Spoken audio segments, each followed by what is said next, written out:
que no podía. Me imaginé que estabas ocupado.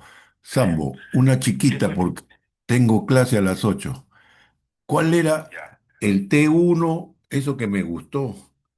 Cuando estadio uno, cuan- Estadio 1, temprano, no eh, pasa la mucosa. en la mucosa nomás.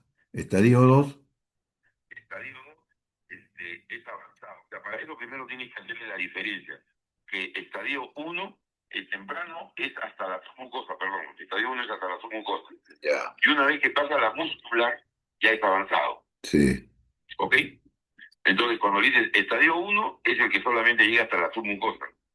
Estadio 2 ya es avanzado, pero que no sale del órgano. avanzado local. No, local es el 3, porque ya se salió del órgano, ya tiene ganglios, ya tiene todo. 2 Ya, no se ha salido del órgano. ya, 3 es el que ya o se salió de la serosa y o tiene ganglios. ya. Y el 4 4 metástasis. con. Ese Ya, es todo lo que tienen que saber. ya. Eminente. ¿Y qué te parece lo de Sánchez Eminente? Puta, qué desgracia.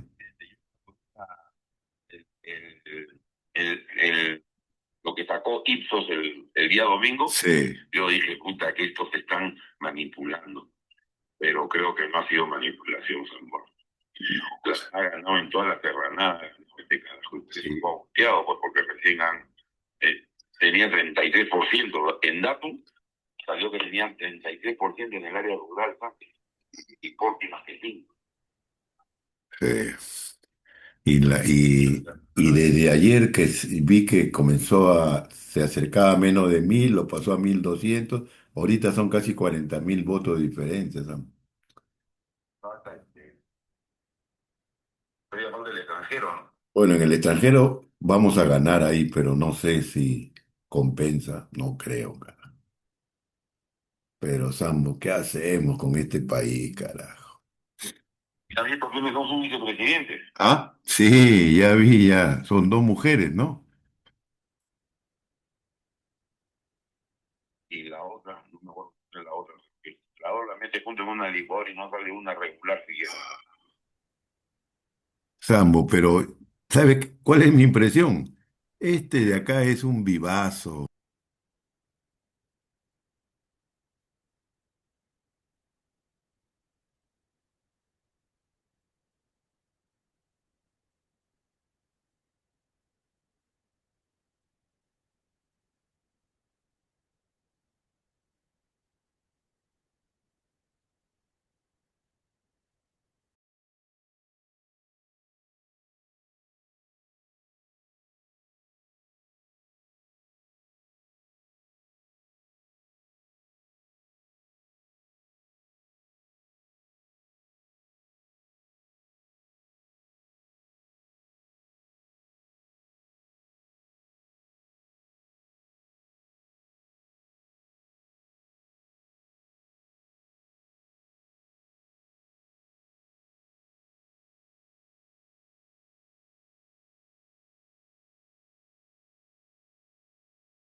Buenas noches. Doctor Ortega, muy buenas noches. Hola, Joandy. Joandy, me acaba de llamar el jefe máximo de la facultad. El señor Sí, decano, doctor. sí. Me ha pedido que le pida a todos los alumnos a que abran sus Prenda su cámaras, cámara. por favor.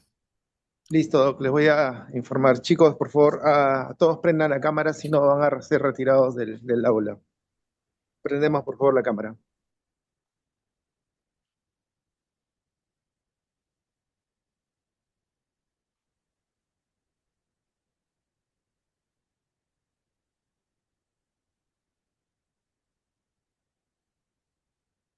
¿Cuántos somos? 15 nomás.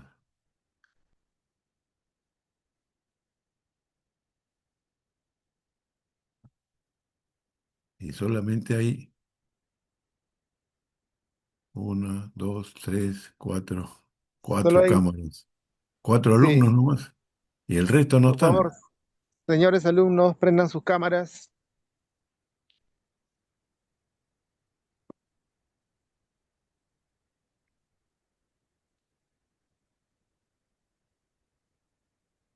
Por favor, prendan sus cámaras.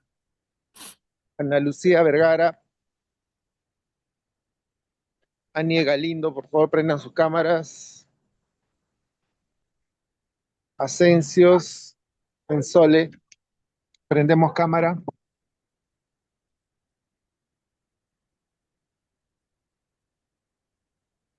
Lucero Ramírez, Susan Bustillos, prendan sus cámaras, por favor. Ana Lucía Vergara, Ahorita le enciendo, doctor. listo, perfecto.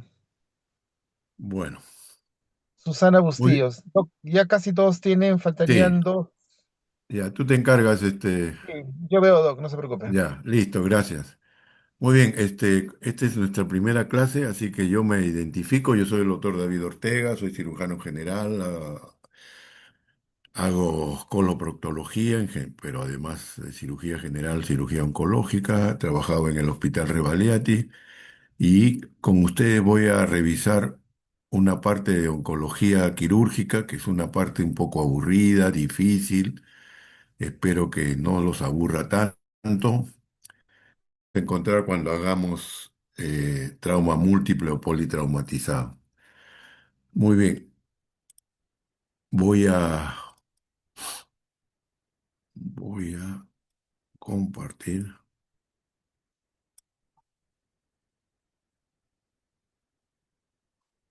Muy bien, entonces, por favor, siéntase en libertad de interrumpir cuantas veces crean conveniente. No es, para mí no es un problema. Al contrario, a mí me gusta tener una interacción con los alumnos. No siempre es posible, pero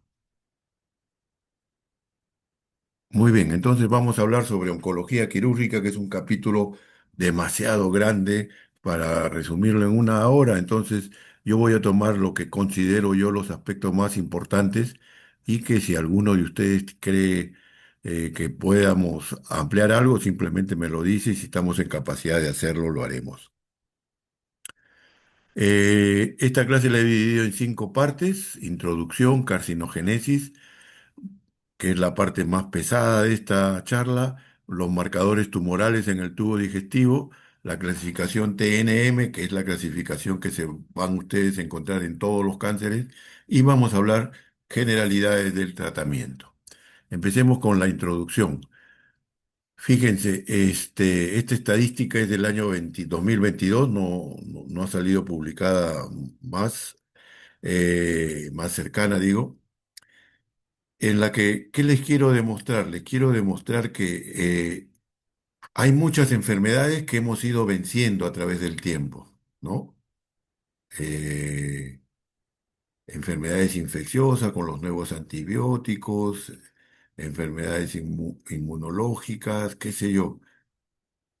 Pero una enfermedad que lamentablemente ha aumentado desde hace muchos años es el cáncer, ¿no? Yo cuando era chico, le estoy hablando de hace 60 años, era raro conocer a alguien que tuviera cáncer. Era raro conocer. Que tengas a alguien en la familia, más raro todavía. Pero ¿qué pasa ahora? Ahora el cáncer, ustedes en el barrio, en la universidad, en el colegio, encuentran, si no son compañeros, son familiares de compañeros, y es muy frecuente el cáncer. Fíjense, en el mundo, los cánceres más frecuentes en hombres, pulmón, próstata, colorecto, estómago e hígado. Y el resto ya es un poco más de la mitad de estos 5 cánceres que hemos mencionado. En mujeres cambia la cosa porque más frecuente es mama y pulmón, colorecto y cervix, ¿cierto? Y si juntamos los dos, dejando en ambos sexos, tenemos pulmón, mama a la cabeza, colorecto, próstata y estómago. Entonces, eso es lo que pasa en el mundo.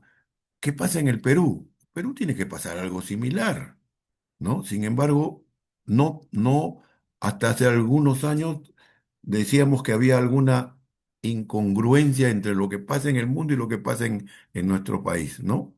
No solamente votamos como burros, ¿no? Sino que también teníamos esta discrepancia, ¿no? ¿Qué pasaba?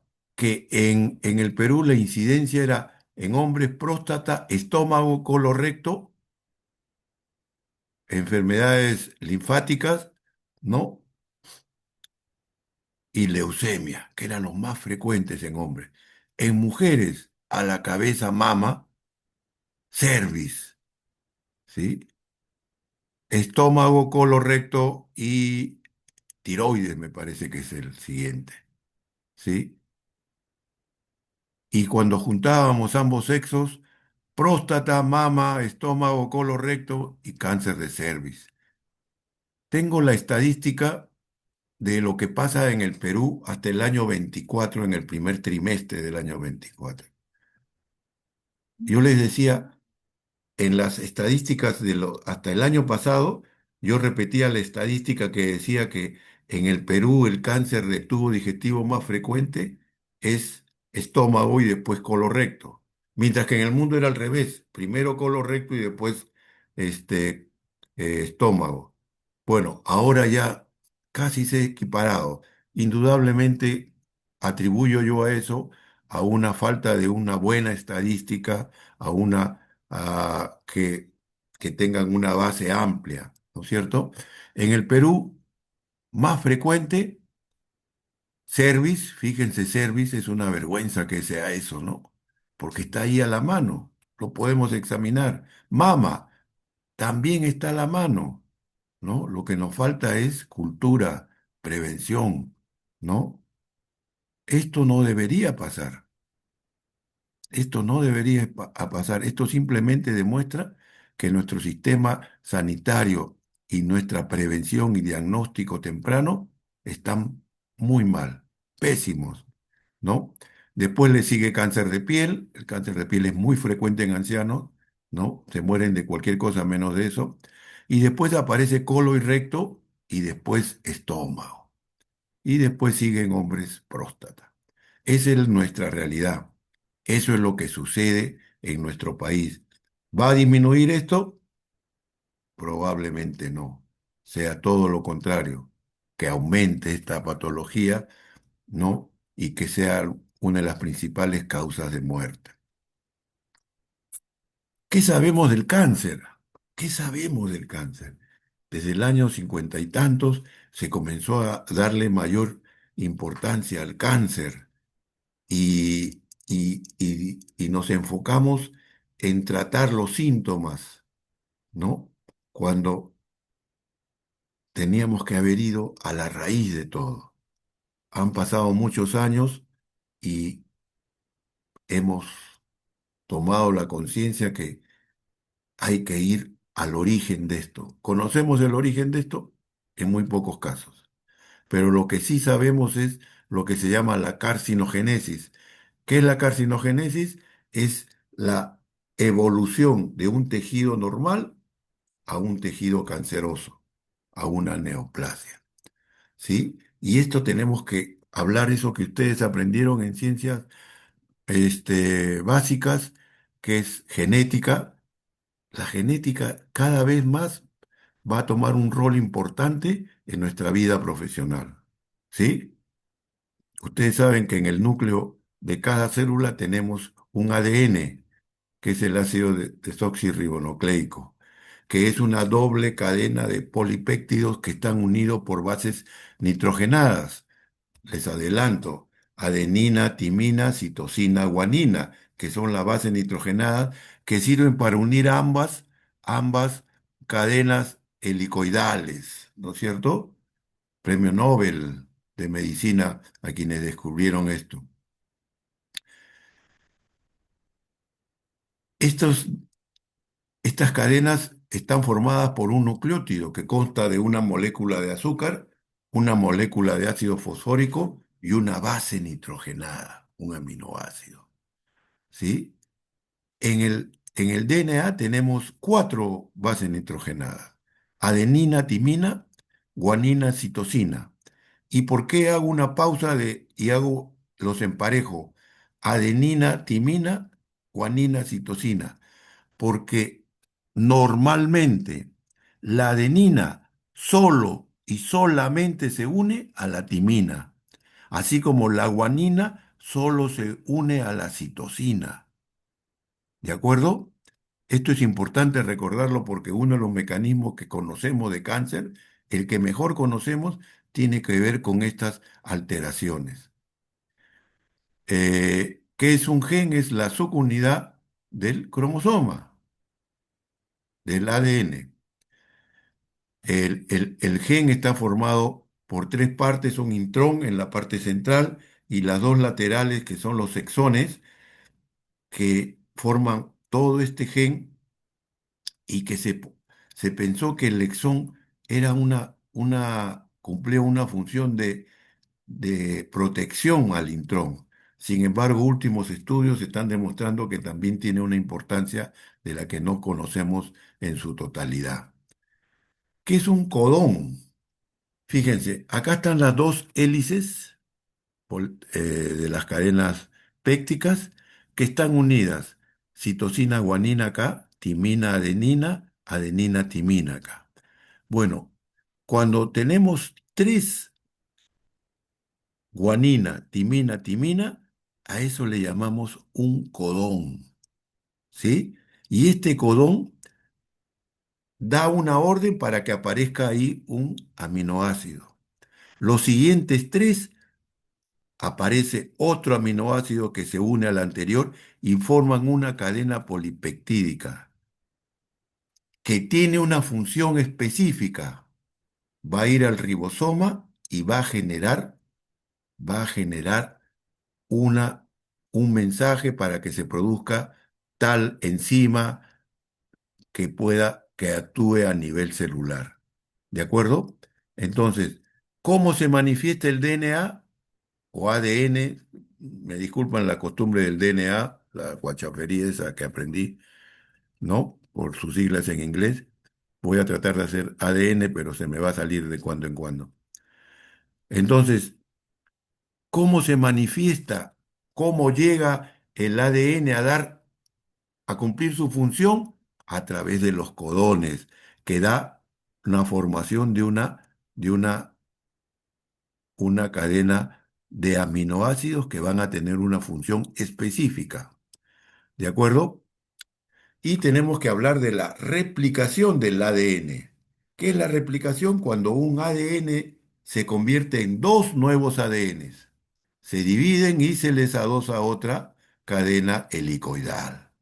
¿Sí? Esta replicación se realiza en el núcleo, ¿no? Que luego se realiza la transcripción a través del ARN mensajero que llega a la mitocondria. Se da la orden o lo que se llama traducción, para que se produzca una proteína que va a tener una función específica. Esto ustedes ya seguramente lo estamos repasando simplemente. Hablemos de las mutaciones genéticas. Cuando hay un mal apareamiento, ¿a qué me refiero cuando hay un mal apareamiento? Hemos dicho citosina, guanina, adenina, timina. De repente la citosina se metió con la adenina, ¿no? Y entonces eso trae como consecuencia que hay una mutación, hay un cambio genético que va a dar como consecuencia un- una producción de un gen que es el que llamamos la cadena polipeptídica, la cadena de aminoácidos, que va a tener una función diferente a la que se esperaba. ¿De acuerdo? Entonces, hay mal apareamiento, de repente hay cadenas que no están unidas correspondientemente, sino que hay una supresión de una de las partes de las bases nitrogenadas. A eso le llamamos supresión. Otras veces puede estar repetida, ¿de acuerdo? Entonces, las mutaciones genéticas que son alteraciones del ADN, alteraciones del ADN, ¿sí? Cuando hay un gen mutado, va a producir unas células anormales, va a hacer que haya una proliferación que nos va a llevar al cáncer. En el organismo, ¿cómo nos defendemos? ¿Cuál es el mecanismo que tenemos, sobre todo en el desarrollo y crecimiento de las células? ¿Sí? Hay un mecanismo de control que están comandados por estos genes, los protooncogenes. ¿Qué son los protooncogenes? Se producen en las células, se liberan y actúan en otras células. ¿Cuál es su función? Los protooncogenes van a estimular la proliferación celular. Es, es un gen normal que interviene en la proliferación celular. Son dominantes. Cuando este protooncogen se altera, se malogra, entre comillas, muta, es un gen mutado, le llamamos oncogen. ¿Sí? Entonces, ¿qué es un oncogen? La forma mutada de un protooncogen. ¿Sí? Que ya no va a codificar la proteína normal, sino una proteína normal que su función va a ser ¿cuál? Estimular permanentemente la proliferación celular en forma de ser desordenada que nos va a llevar a la producción de un tumor. Mientras que el oncogen lo hace, motiva la proliferación, pero lo hace en forma ordenada, ¿de acuerdo? En forma ordenada. Y entonces, cuando un protooncogen hay estímulo, necesita que ese tejido se renueve, la proteína actúa y por lo tanto hay proliferación celular, hay formación de nuevas células. Cuando no hay estímulo, sencillamente el gen, esta proteína, no actúa.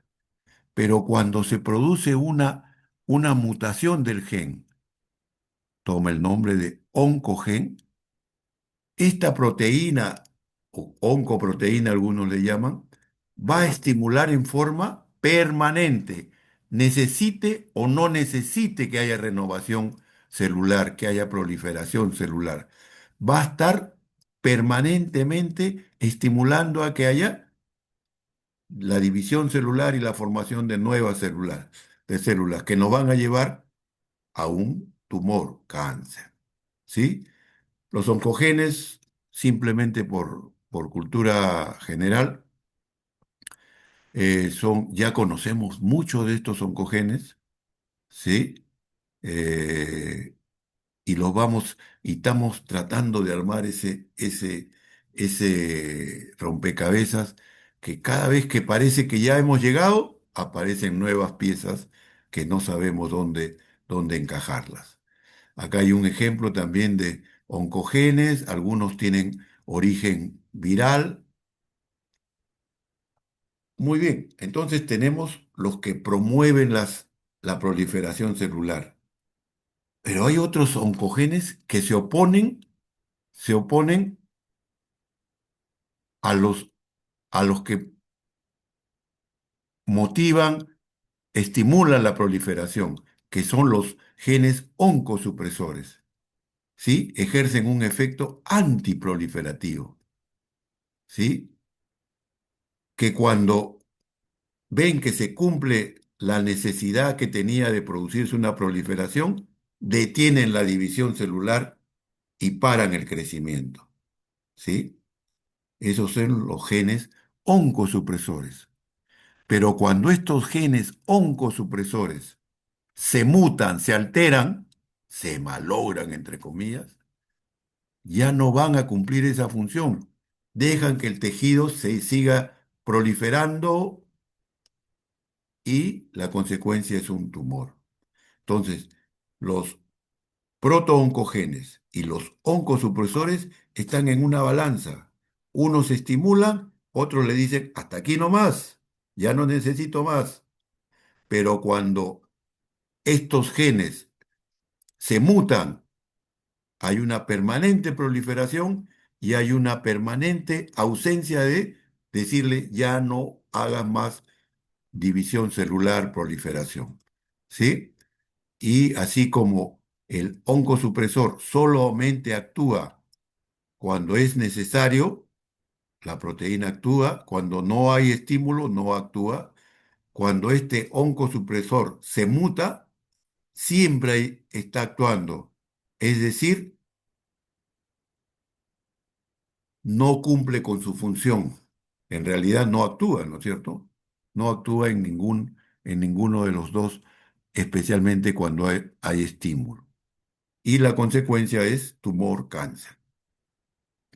Aquí un ejemplo de estos genes. Vamos a mencionar el APC, que tiene que ver con cáncer de colon, el BRCA1, BRCA2 con cáncer de mama y ovario, etcétera. Muy bien, hasta ahora hemos visto que el cáncer se origina en una mutación genética, pero también hay cánceres que se originan es- teniendo el ADN normal. En otras palabras, no hay mutación de genes. El ADN está indemne, está sanito, ¿sí? Y a eso se le llama el código epigenético, ¿sí? Entonces, la información se altera sin modificación del gen, ¿sí? ¿Y cómo explicamos esto? ¿Dónde está la falla? Cuando el codón tiene que dar la información, hay influencias externas, acetilación, metilación, que modifican la manifestación, es decir, alteran el mensaje del DNA. El DNA está bien. Lo que pasa es que a la hora de transmitir la orden entran una serie de elementos que rodean y alteran y en vez de decirle, oye, 5 más 5 es 10, te dicen 5 más 5 es 8. Alteran y, y traen como consecuencia el cáncer. ¿De acuerdo? Entonces, tenemos por alteración, por mutación genética, lo que hemos hablado, y por el código epigenético donde no hay mutación, sino que es un problema de la transmisión del mensaje. ¿De acuerdo? Acá tenemos los ejemplos, la metilación y la acetilación, que se forman histonas, ¿no? Que alteran el mensaje del DNA. Tratando de llevarlo a la práctica, voy a hablar del cáncer colorectal. Yo muchos años he hecho colorecto, entonces tengo ese sesgo, pero esto se replica para todos los tipos de cáncer. Entonces, en el cáncer hemos descubierto tres vías moleculares, ¿sí? La llamada inestabilidad cromosomal, que tiene que ver con la mutación de genes, la inestabilidad microsatelital, que tiene que ver con un mal apareamiento, y la metilación de los islotes guanina, citosina, que tiene que ver con el código epigenético. ¿De acuerdo? Muy bien, hablemos rápidamente porque esta es la parte más pesada.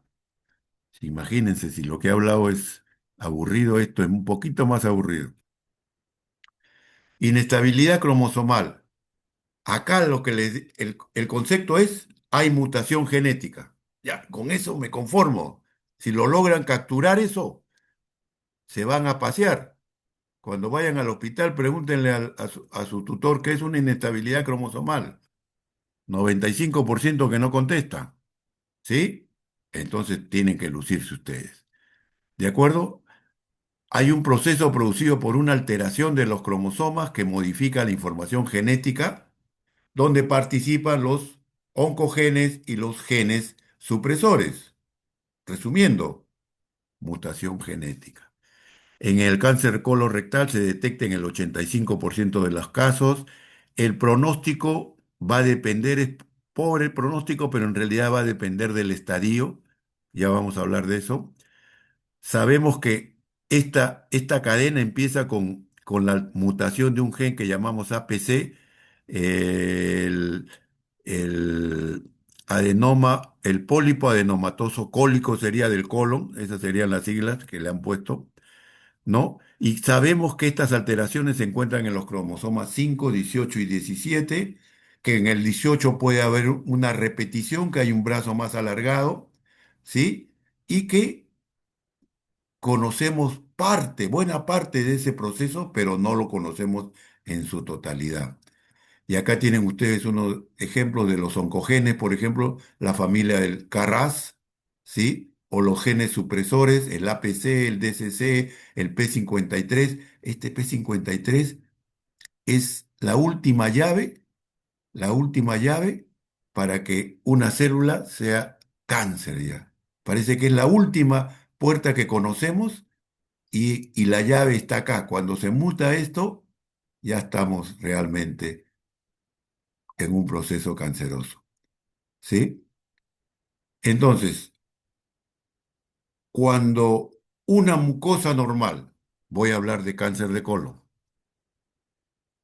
en un extremo y en el otro extremo el cáncer, sinónimo carcinoma, no es que se cambie de un día a otro. Esto tiene un proceso evolutivo que dura varios años. ¿Sí? Ya vamos a ver eso también. Y sabemos que el APC interviene, que el KRAS interviene, que el DCC también interviene y que finalmente el P53. Este es un cambio paulatino y lento, no se realiza de la noche a la mañana. Les adelanto, algunos autores hablan entre 7 y 10 años, que es lo que demora esto.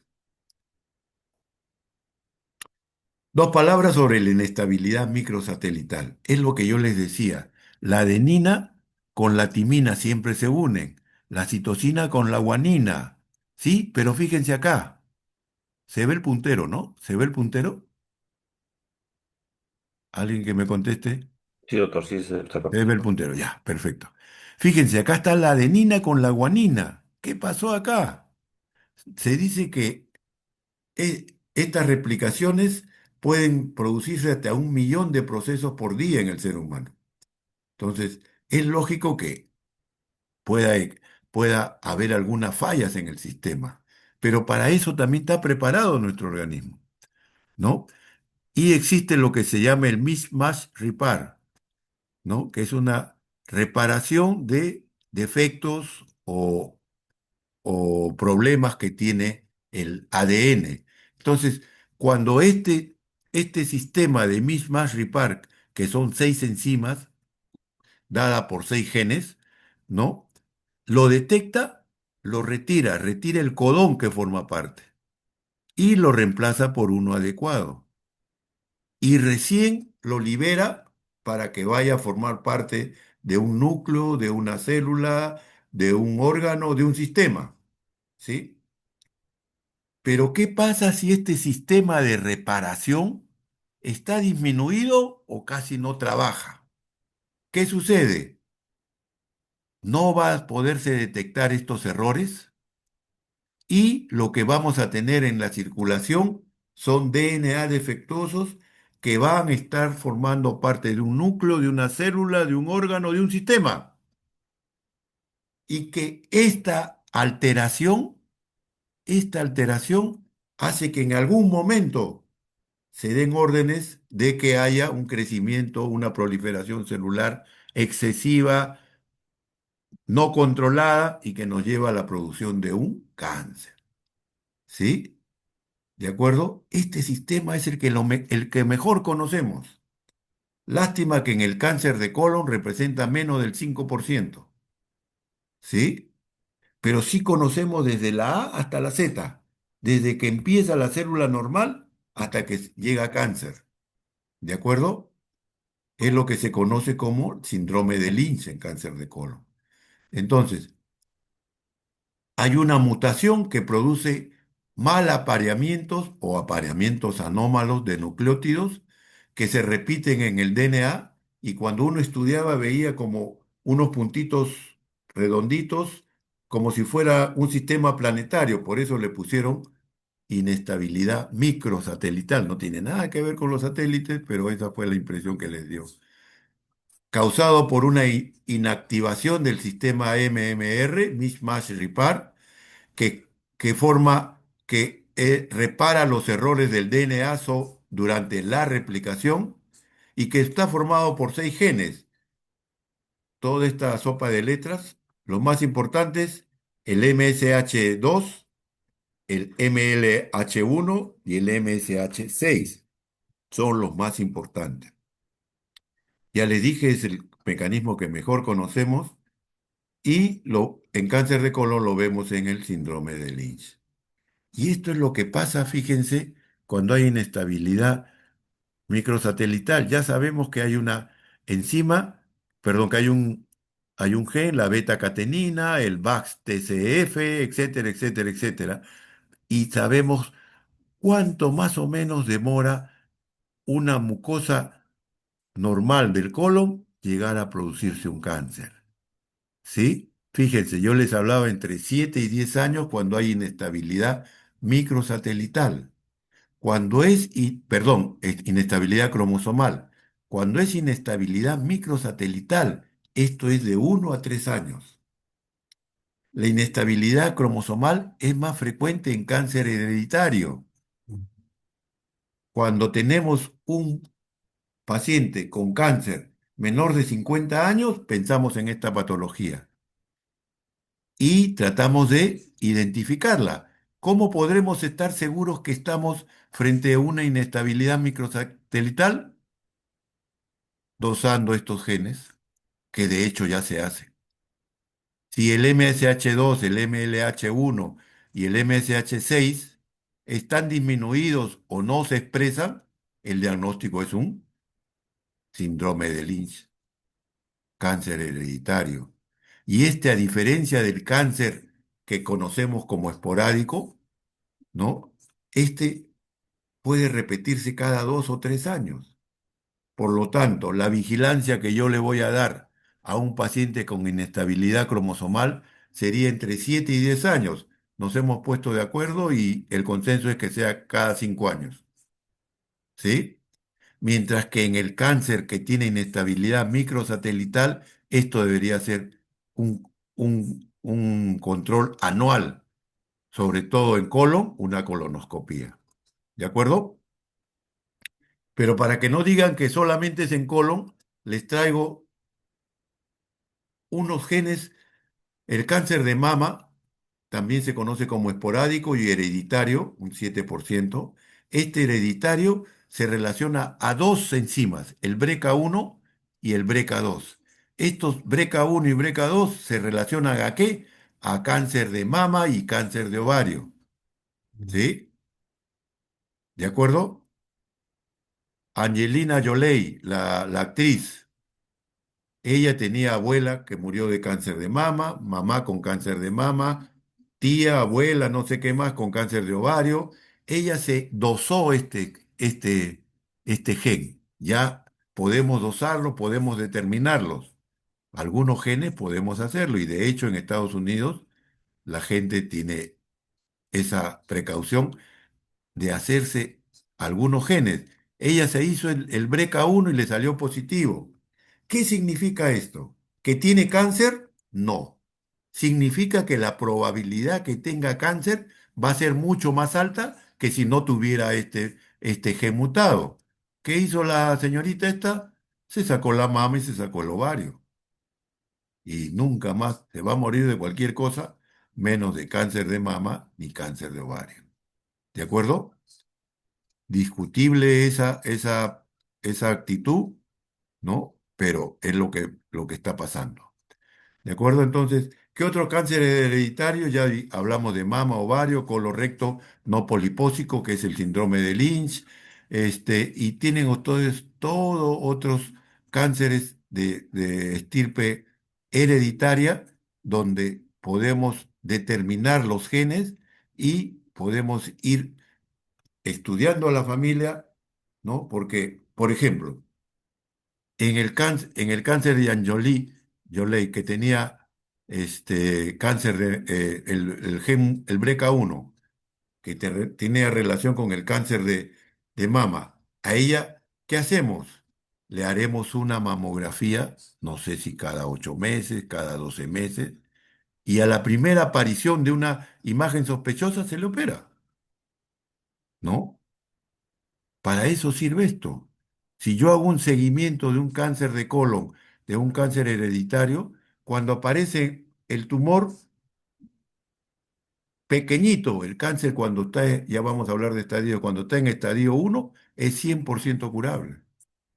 Y entonces para eso nos sirve conocer esto que nos suena tan aburrido y tan lejano como son los genes. Entonces, concluyendo esta parte, es la parte más aburrida, la otra es también aburrida, pero menos. Se reconocen tres vías de carcinogénesis: la inestabilidad cromosomal, repito, genes mutados, código epigenético, se altera la transmisión del mensaje del ADN, y la inestabilidad microsatelital, que tiene que ver con mal apareamiento, ¿no? Que tenemos genes que promueven la proliferación, que son los protooncogenes, y que otros que evitan la proliferación excesiva, tienen un efecto antiproliferativo, ¿de acuerdo? Que cuando se muta pierden su función. Muy bien, si hay alguna pregunta, basta que me interrumpan y lo podemos tratar de resolver. Ahora vamos a hablar sobre los marcadores tumorales. Espérense que ya.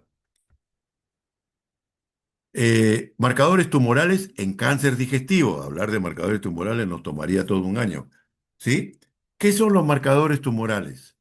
Son sustancias que se producen, es decir, se sintetizan y se liberan en la célula cancerosa. ¿Sí? Lamentablemente también se pueden producir en las células normales. ¿Sí? Cuando la célula cancerosa produce esa sustancia, yo puedo dosar esa sustancia y decir, oye, esta sustancia tiene relación con un cáncer. Esos son los marcadores tumorales. ¿De acuerdo?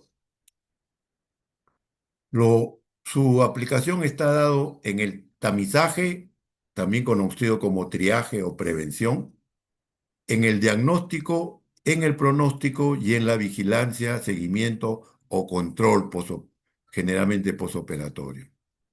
En el triaje, tamizaje o detección, va, nos va a permitir identificar a personas o pacientes con neoplasias en etapa preasintomática. Pero atención, esto se hace para poblaciones selectivas, ¿sí? No se puede hacer en forma abierta a todo el mundo. No sirve para eso. ¿De acuerdo? Sirve para grupos especiales, por ejemplo, personas de alto riesgo. ¿Sí? Básicamente para eso. Cuando hablemos de alfa-fetoproteína, van a ver cómo nos sirve la alfa-fetoproteína en pacientes cirróticos, por ejemplo. ¿Sí? O sea, en poblaciones circunscritas especiales. ¿De acuerdo? ¿Sirve para el diagnóstico? Atención, no se usa para el diagnóstico. No es que yo le hago un marcador tumoral y si le sale alto tiene cáncer. No. Recuerden, los marcadores tumorales también son producidos por células normales. ¿De acuerdo? Entonces no sirve para el diagnóstico, salvo que de repente tenemos algún paciente que no podemos tomar una biopsia porque técnicamente es difícil o el paciente no está en buenas condiciones o hay alguna contraindicación, ¿sí? En esos casos, o cuando tengo un paciente con lo que llamamos cáncer diseminado o en tubo digestivo, en abdomen, una llamada una carcinomatosis, si yo tengo por imágenes, por examen clínico y por un marcador que normalmente debería ser 4 pero me es de 1200 o 1300, ahí yo tengo que juntar mi rompecabezas y decir que sí me sirve para el diagnóstico. Pero estos son en casos súper especiales. En el diagnóstico no sirve. Para hacer solo el diagnóstico no sirve. Para el pronóstico, ¿sirve para el pronóstico? El, el concepto es este, ¿no? Oye, si el marcador tumoral es producido por la célula cancerosa, quiere decir que a mayor cantidad del marcador tumoral, el tumor va a ser más grande. Eso es lo que nos dice la lógica. En medicina no siempre se da la lógica, ¿sí? Pero sin duda, cuando hay por ejemplo, el CA19-9, que es un cáncer que tiene relación con el páncreas, cuando tiene más de 1000 unidades, ya sugiere que ese es un cáncer muy grande que contraindica la operación, es irresecable. Y finalmente, ¿sirve para vigilancia, seguimiento, control? Sí, es donde más se usa el marcador tumor. ¿Sí? Sujeto que yo opero, pongo el caso de colon, por ejemplo. Lo operamos, antes de operarlo le pido su marcador tumoral, que normalmente debería ser menos de 5, está en 220. Después que se opera, le pido su control y está en 3. ¿Sí? A ese paciente lo voy a controlar cada 3 meses y le voy a pedir, en cada sesión de cada 3 meses, le voy a pedir un antígeno carcino embrionario, que es el que se asocia al cáncer de colon. Y me va a servir para hacer el seguimiento. Ya voy a hablar de la función y cómo actuamos nosotros. ¿De acuerdo? Entonces, ¿cuál es la característica del marcador tumoral ideal? Lo ideal sería que solo la célula cancerosa lo produzca. Y hemos dicho que lo puede producir también células normales. ¿Sí? Que este marcador tumoral sea específico de un órgano. Y eso tampoco se da. Porque, por ejemplo, el carcino embrionario es del endodermo y puede producir en varios tipos de cánceres, ¿de acuerdo? Que pueda detectarse cuando el tumor es pequeño. Cuando es pequeño, el marcador tumoral es tan pequeñito que no se puede detectar. Entonces, ¿sí? Por lo tanto, no existe el marcador tumoral ideal, ¿no?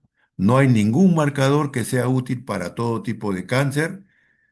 Generalmente se elevan en estadios o etapas avanzadas de la enfermedad y sí son importantes en el seguimiento, como hemos visto, y otra vez repito, no se aplica en el diagnóstico precoz del cáncer.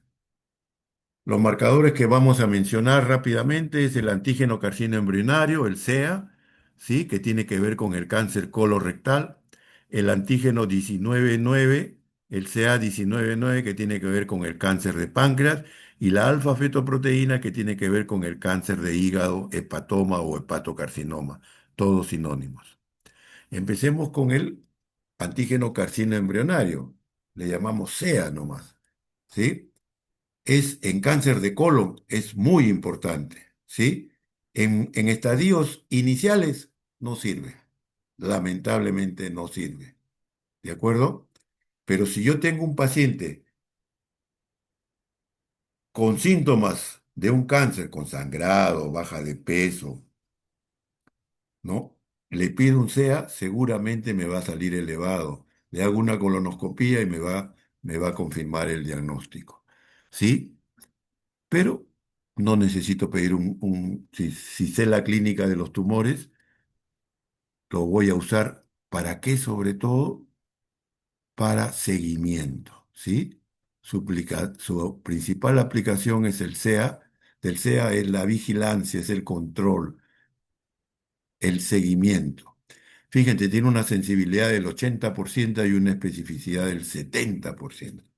Y acá hay una cita de la Asociación Americana, de la Sociedad Americana de Oncología Clínica, donde dice que el CEA es la prueba no invasiva disponible para el seguimiento de personas con enfermedad maligna de colon y recto. Entonces, ¿lo usamos? ¿Dónde lo usamos más?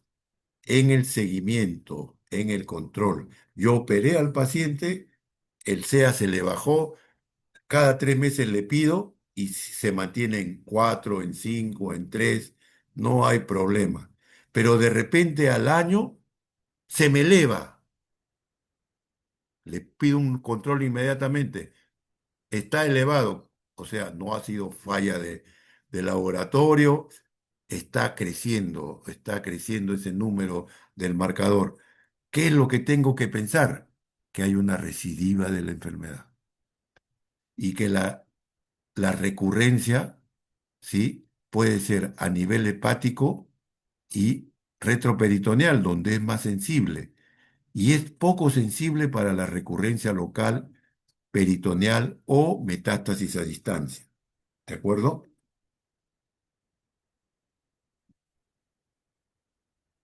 Bien.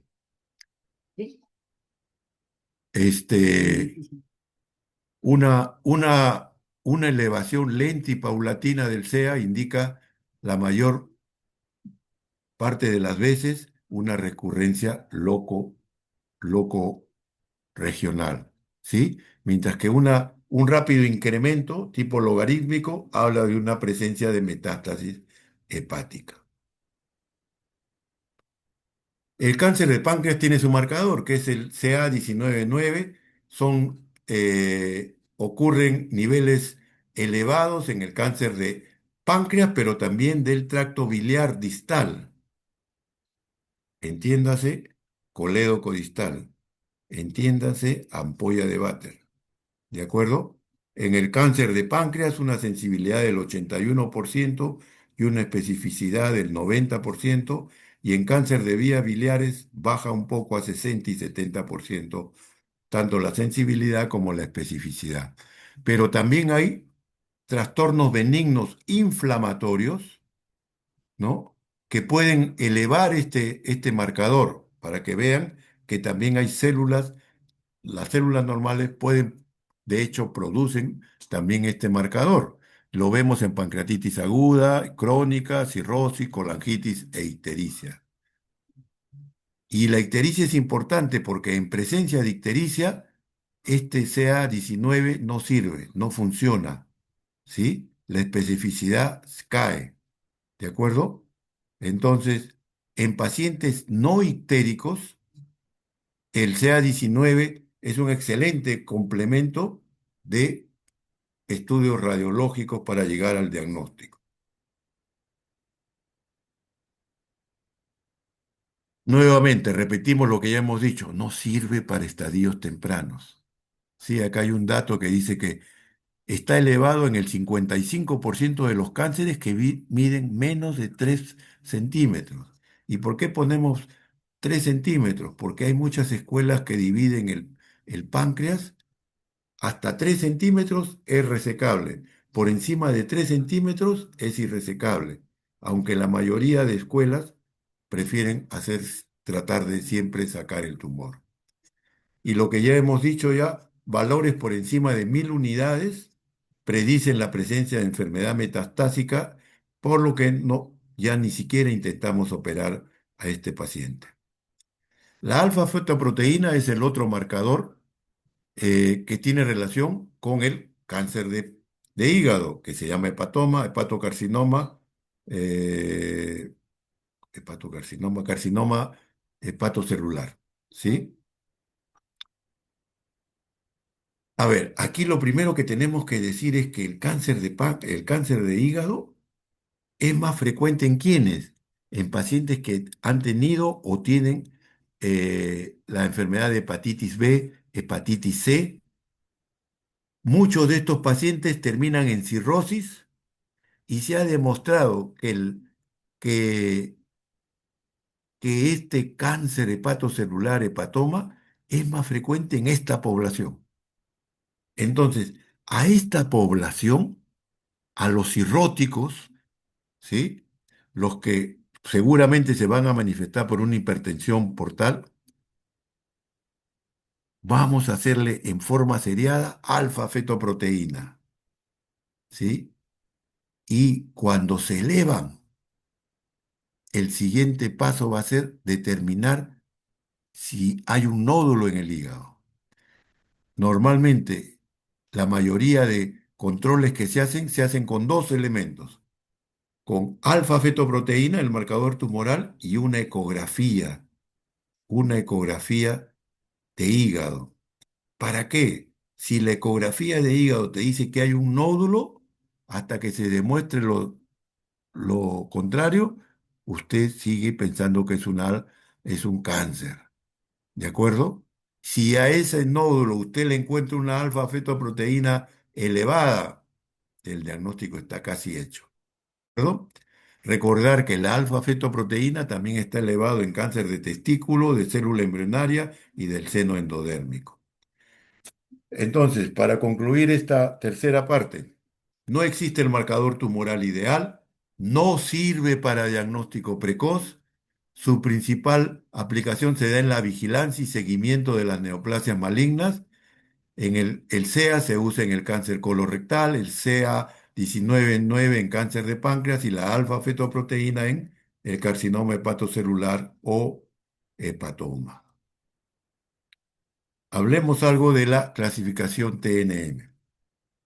A ver, antes de que existiera esta clasificación, por los años, por los años 80, hubo dos instituciones muy fuertes en Estados Unidos, que una es la AJCC, el Comité Americano del Cáncer, y el UICC, que es la Unión Internacional contra el Cáncer, en que comenzaron a trabajar una clasificación que sea común para todos, porque antes cada hospital universitario tenía su clasificación, cada país tenía su clasificación, era un zafarrancho todo, ¿de acuerdo?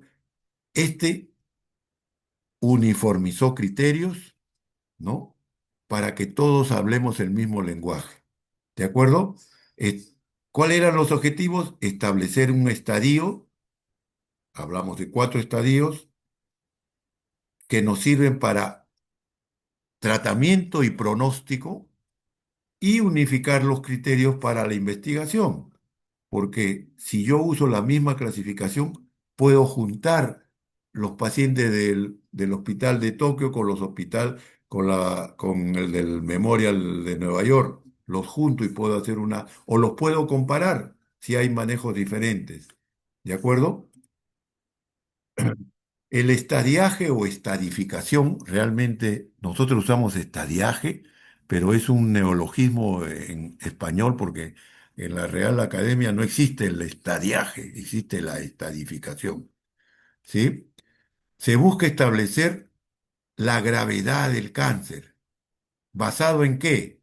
En el tamaño o extensión del tumor en el intestino, en las capas del intestino, ¿no? Para establecer cuán grave está el paciente, es decir, la enfermedad, cuánto ha avanzado, y establecemos un estadio que va del 1 al 4, ¿de acuerdo? Nos servía también para, en muchos casos, hacer el tratamiento y el pronóstico, ¿de acuerdo? Esta estadificación o estadiaje puede ser clínica, que lo hacemos preoperatorio, o estadificación patológica, donde es netamente patológica. Esta es la más importante. Sin embargo, la estadificación clínica, con los avances que se han dado en imágenes, nos estamos acercando cada vez más a la patológica. ¿De acuerdo? A ver, el estadio uno en tubo digestivo está en la mucosa y submucosa, o sea, es lo que se llama cáncer temprano. Ese es el ideal de poder diagnosticar. Con un estadio uno, el 99% de los pacientes se cura. ¿Sí? El estadio 2 ya salió del órgano, ya atravesó todas las capas, en el intestino va a estar ya sobrepasando la serosa. Es el estadio 2. El estadio 3 no solamente ha salido del órgano, sino que invade ganglios. El estadio 3 invade ganglios y puede invadir órganos vecinos que están alrededor del tumor, del órgano que tiene el tumor. Y el estadio 4 habla de presencia de metástasis. ¿Qué son las metástasis? Son focos tumorales que han sido llevados por vía sanguínea a otros órganos. En el tubo digestivo más frecuente hígado, ¿no? Pulmón, ¿de acuerdo?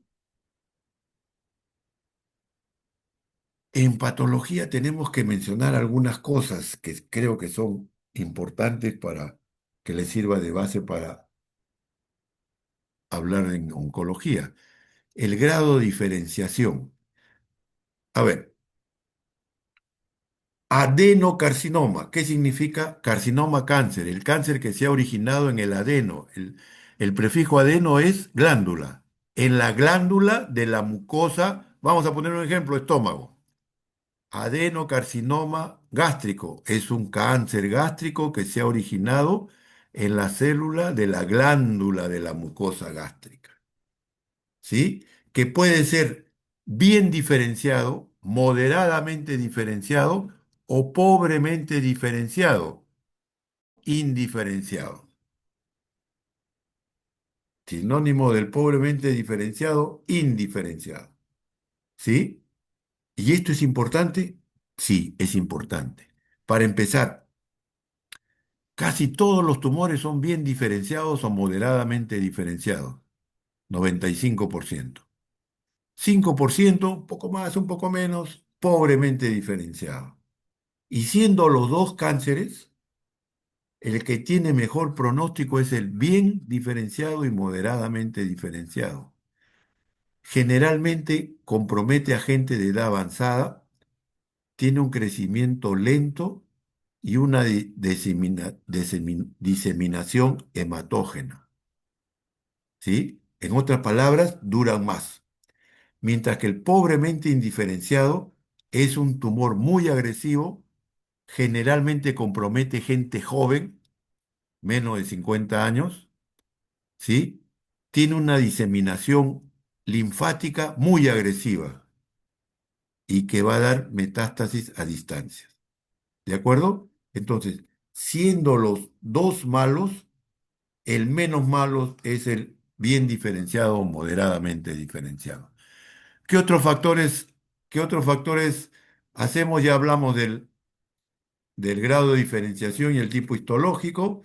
¿El tamaño del tumor tiene importancia? Claro, si el tumor es más grande, las más posibilidades de que invada otros órganos y que dé metástasis a distancia. ¿Sí? Cuando hablamos de cirugía, ¿no es cierto? La exéresis del tumor, atención con lo que voy a decir. Estoy en el estómago, hemos dicho, tenemos un cáncer de estómago. ¿Cuántos centímetros antes del tumor debo cortar y cuántos centímetros después del tumor debo cortar? ¿Sí? Que esos son los bordes de resección. ¿Sí? En el tubo digestivo es 5 centímetros, antes del tumor y después del tumor, donde histológicamente se ha demostrado que el tumor rara vez llega a una invasión submucosa a ese nivel. 5 centímetros en todo el tubo digestivo, a excepción de el recto. El recto son 2 centímetros. ¿De acuerdo? Va a ser importante saber cuántos ganglios hay, cuántos ganglios linfáticos hay en total y de esos ganglios linfáticos si están libres de neoplasia o están con neoplasia. Recuerden que los ganglios linfáticos es la primera barrera que tenemos el organismo para defender, para que no siga avanzando. Es como un peaje, no deja pasar hasta que se llena de neoplasia y deja pasar todo. ¿De acuerdo? Entonces, el T es el tumor primario que no, el TX no lo podemos evaluar, el T0 no hay tumor, ahí tenemos la evidencia que no hay tumor. Y ya les decía, el T1, T2, T3 va a depender del tamaño y o extensión. En el tubo digestivo, si bien es cierto, hay algunos tumores que se miden por centímetros, en casi la mayoría de las neoplasias es la invasión, la extensión del tumor en las capas del estómago, del intestino, del colon. ¿De acuerdo?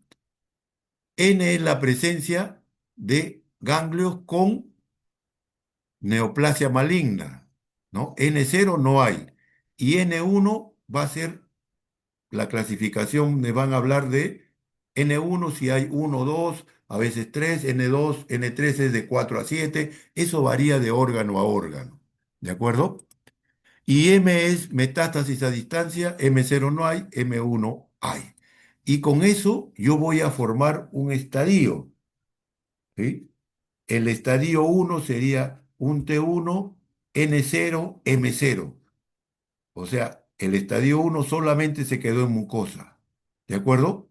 Repito, cada órgano que tiene su cáncer tiene una clasificación especial, pero basado en estas generalidades que hemos dado, en el T, en el N y en el M.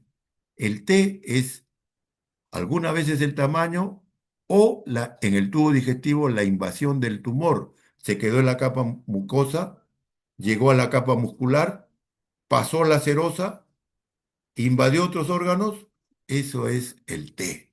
¿De acuerdo? N son el número de ganglios comprometidos por metástasis y M es metástasis a distancia. ¿Qué otras alteraciones tenemos que revisar? ¿Qué es una hiperplasia? Es el incremento en el número de células. Es normal, es benigno. ¿De acuerdo? ¿Qué es una metaplasia? Es cuando una célula es reemplazada por otra que, que pertenece a otra localización. ¿De acuerdo? Hablamos, por ejemplo, de metaplasia intestinal. Son células que aparecen, por ejemplo, en el esófago distal en la llamada enfermedad de Barrett y que ya sabemos que un porcentaje de esas metaplasias, no todas, van a terminar produciendo un cáncer. Metaplasia intestinal. ¿Y la displasia? ¿Qué es la displasia? Hemos dicho, en un extremo ponemos una célula y en el otro extremo una célula cancerosa. Esa variación, esa evolución de la normalidad al cáncer se llama displasia y la podemos catalogar en bajo grado cuando recién está empezando, mediano grado cuando está a la mitad y alto grado cuando ya le falta muy poquito para producirse en una célula cancerosa. Muy bien, y para terminar, ya me cansé, oye. Rápidamente, generalidades sobre el tratamiento.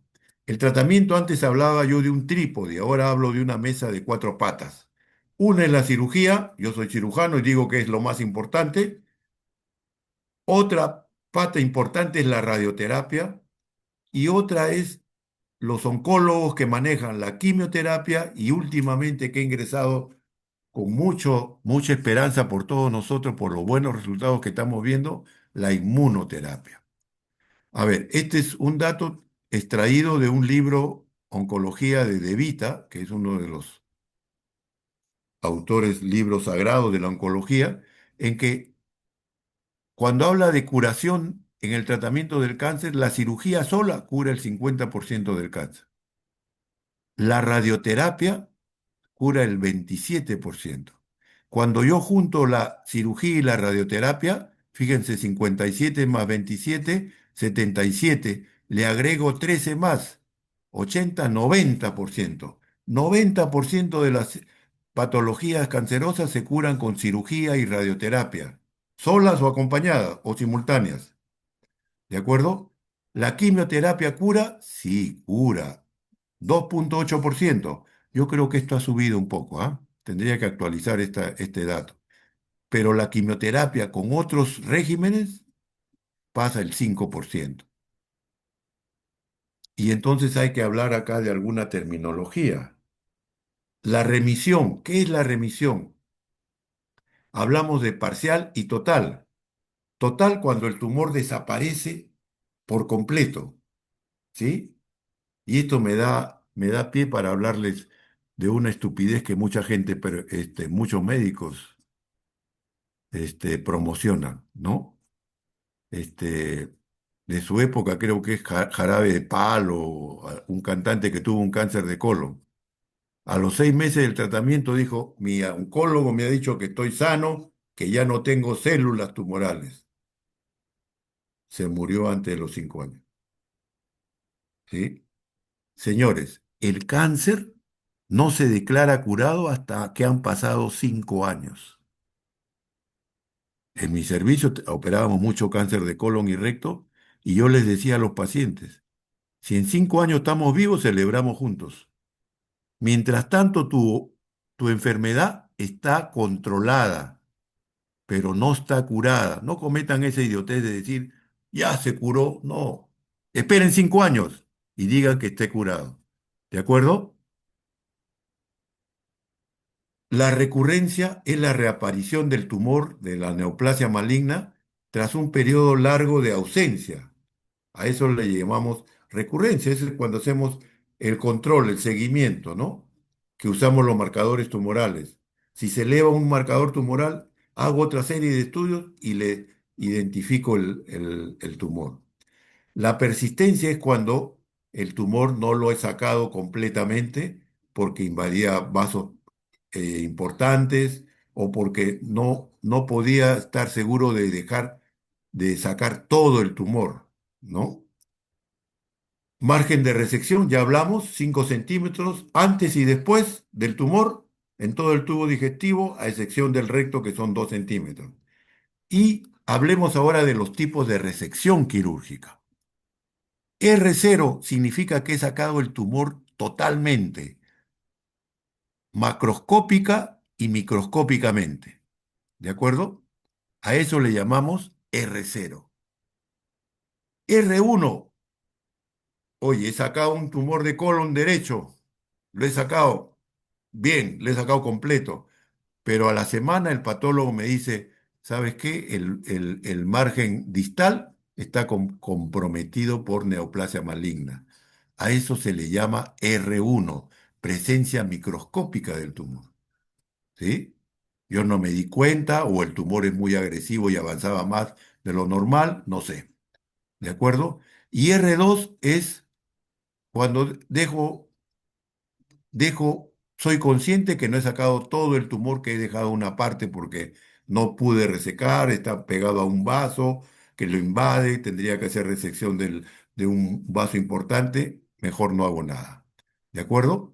Y finalmente, fase terminal, existe la enfermedad oncológica avanzada, progresiva e irreversible, en otras palabras, incurable. ¿Sí? Solamente hacemos paliativa ahí. La radioterapia, ¿cómo actúa la radioterapia? Son radiaciones que dañan el ADN del núcleo. Se da en grays, cada gray tiene 100 rad. La radioterapia puede ser externa. En nuestro medio se usa cobaltoterapia y acelerador lineal. En el mundo la cobaltoterapia ya casi no se usa porque tira un rayo muy diseminado, mientras que el acelerador lineal es una cosa mucho más concentrada, pero en nuestro país, el Rebagliati, que es el hospital más grande del país, solamente tiene un acelerador lineal que se para malogrando, nuestras autoridades se dedican a robar, ¿no? Ustedes votan por quien no deben votar y ahí están las consecuencias, ¿no es cierto? Esto es la más usada, la externa, la braquiterapia son barritas con radioactivos que se colocan, por ejemplo, en cáncer de cervix avanzado y van liberando sus radiaciones para matar el, el- el cáncer. Y la metabólica es lo que se usa en tiroides, el yodo radioactivo, ¿de acuerdo? Lo que se ha demostrado es que cuando yo uso radioterapia, en forma simultánea con la quimioterapia, hay una sinergia, se potencian los resultados, mejoran los resultados. Y eso se está usando cada vez más en muchos tumores del tubo digestivo. La quimioterapia actúan sobre el ciclo celular. ¿Cuál es el problema? Que actúan también sobre el ciclo celular maligno y benigno. Estas drogas no diferencian la célula maligna de la benigna. Por lo tanto, tienen efectos adversos, algunos muy, muy severos. La quimioterapia puede ser adyuvante cuando es por adyuvancia o neoadyuvancia. Adyuvancia es cuando se realiza la quimioterapia en posoperados y neoadyuvancia cuando se usa antes de la operación. Y para terminar, yo les decía que una de las cosas que personalmente me alegra mucho a mí es la inmunoterapia. A ver, ustedes tienen el concepto ya de que cuando algo extraño ingresa a nuestro organismo, los linfocitos la detectan. Dicen, este no tiene pasaporte, no tiene visa, pum, a este hay que eliminarlo. Forman anticuerpos y eliminan a ese elemento extraño. ¿Y por qué no pasa eso con el cáncer? ¿Cuál era la razón para que el cáncer? Bueno, se demostró que las células cancerosas mandaban sustancias que inhibían a los linfocitos para que produzcan estos anticuerpos. Entonces, la inmunoterapia, ¿qué hace? Bloquea esas sustancias, ¿no? Y deja que los linfocitos produzcan anticuerpos. Y hay otro tipo de inmunoterapia que actúa directamente sobre el linfocito, estimulando la mayor producción de anticuerpos contra el cáncer. Así que hay mucha esperanza, se está, ya prácticamente se le reconoce su utilidad para cáncer de células claras de riñón, melanoma y cáncer de pulmón, me parece, donde tiene excelentes resultados. Pero ya hay estudios preliminares donde parece ser que en algunos otros cánceres también tiene muy buena respuesta. Muy bien, jóvenes. ¿Alguna pregunta? Llegamos a 28. ¿Alguna pregunta? ¿Ninguna pregunta? ¿Ya se cansaron? Yo también. Muy bien, entonces nos encontraremos cuando hablemos de traumatismo paciente politrauma o trauma múltiple en pacientes. Muy bien, jóvenes. Gracias. Hasta luego. Muchas gracias, doctor. Hasta luego.